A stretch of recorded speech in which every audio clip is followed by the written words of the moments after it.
Japan says it is to restart commercial whaling in a move that is likely to draw wide international criticism.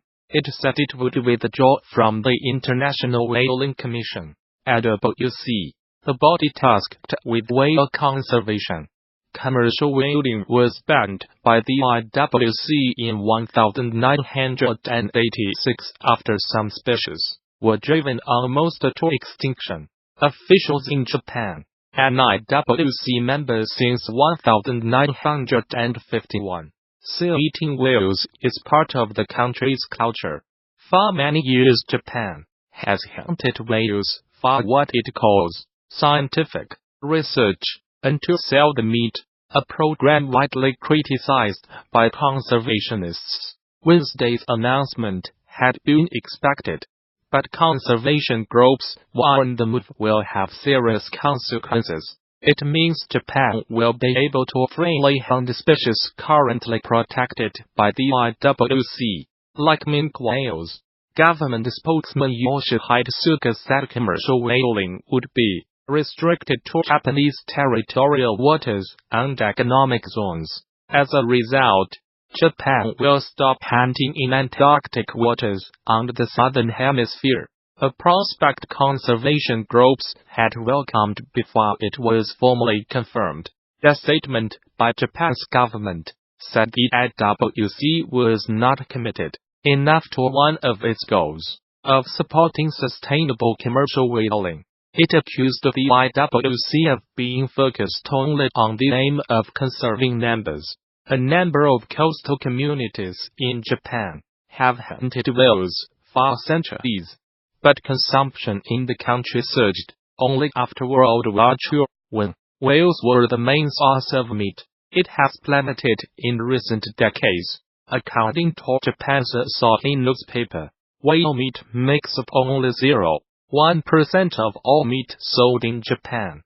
Before the formal announcement was made, Nicola Bainin, head of campaigns at Humane Society International in Australia, said Japan would be operating completely outside the bounds of international law. She added, "This is the path of a pirate whaling nation, with a troubling disregard for international rule." Greenpeace Japan urged the government to reconsider, and warned it would risk criticism as the host of the G20 summit in June. In 1986, IWC members agreed to a moratorium on hunting to allow stocks to recover. Pro-whaling nations expected the moratorium to be temporary until consensus could be reached on sustainable catch quotas. Instead, it became a quasi-permanent ban. Whaling nations, such as Japan, Norway and Iceland, however, argue the practice is part of their culture and should continue in a sustainable way. Today, whale stocks are carefully monitored, and while many species are still endangered, others like the minke whale that Japan primarily hunts are not. In September, Tokyo tried to get the IWC to allow commercial catch quotas, but the proposal was rejected. It will still be bound by certain international laws. Despite leaving the IWC, the United Nations Convention on the Law of the Sea binds countries to cooperate on the conservation of whales through the appropriate international organizations for their conservation, management, and study. The text does not say which international organization that is.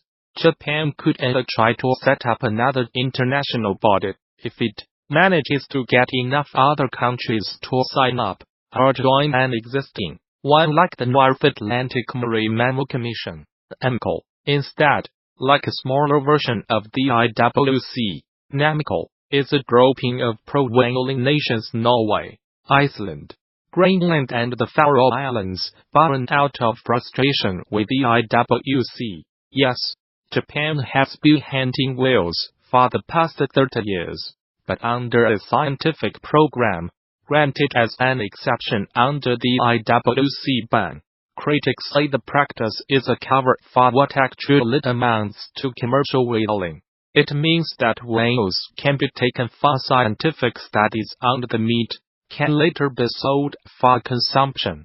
Japan has caught between about 200 and 200 whales each year, saying it is investigating stock levels to see whether the whales are endangered or not. Japan has repeatedly tried to overturn the moratorium and secure agreement on sustainable catch quotas.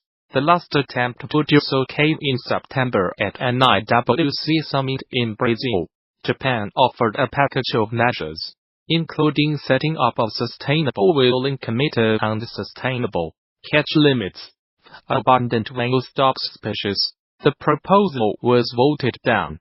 Since then there has been talk of the country simply leaving the body, so it will no longer be bound by its rules.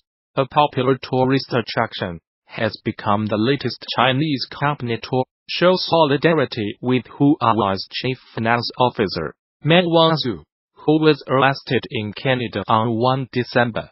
Shannon Mountain Scenic Park in eastern Hainan province said it would waive the $9.65 ticket fee for anyone carrying a Huawei phone.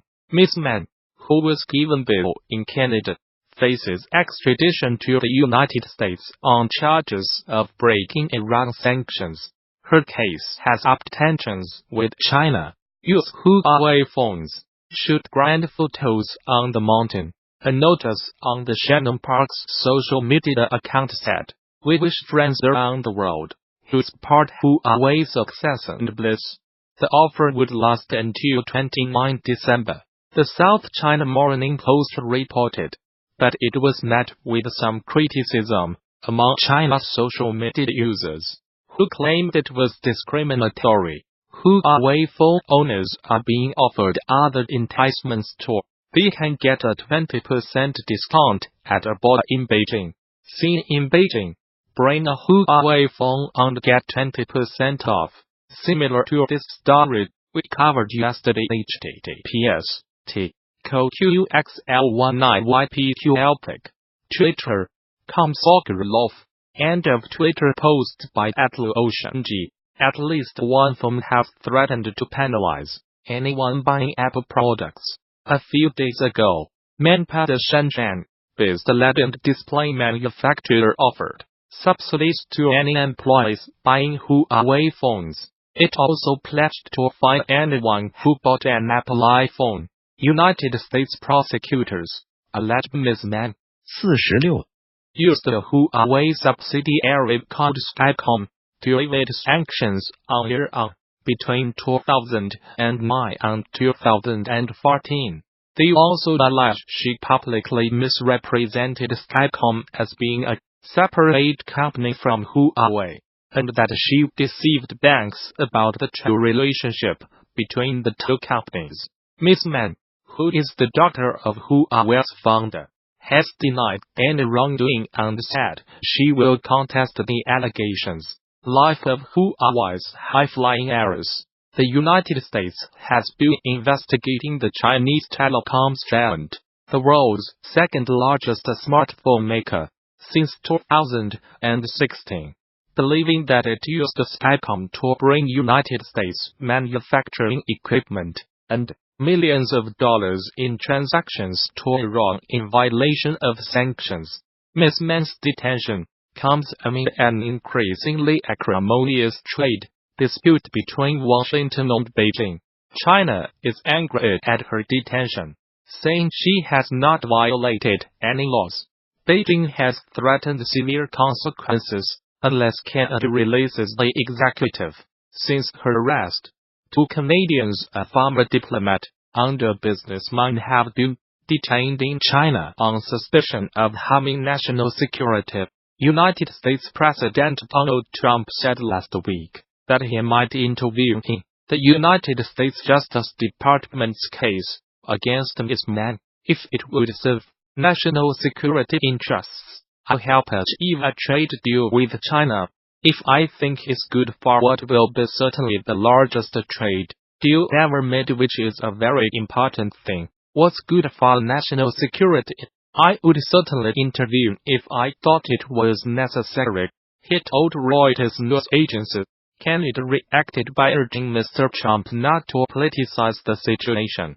Our extradition partners should not seek to politicize the extradition process or use it for ends other than the pursuit of justice, Foreign Minister Chrystia Freeland said. The United States military says it has killed 62 fighters from the Islamist group al-Shabaab in 6 airstrikes in Somalia. 4 airstrikes on Saturday killed 32 militants, and a further 2 on Sunday killed 28, it said in a statement.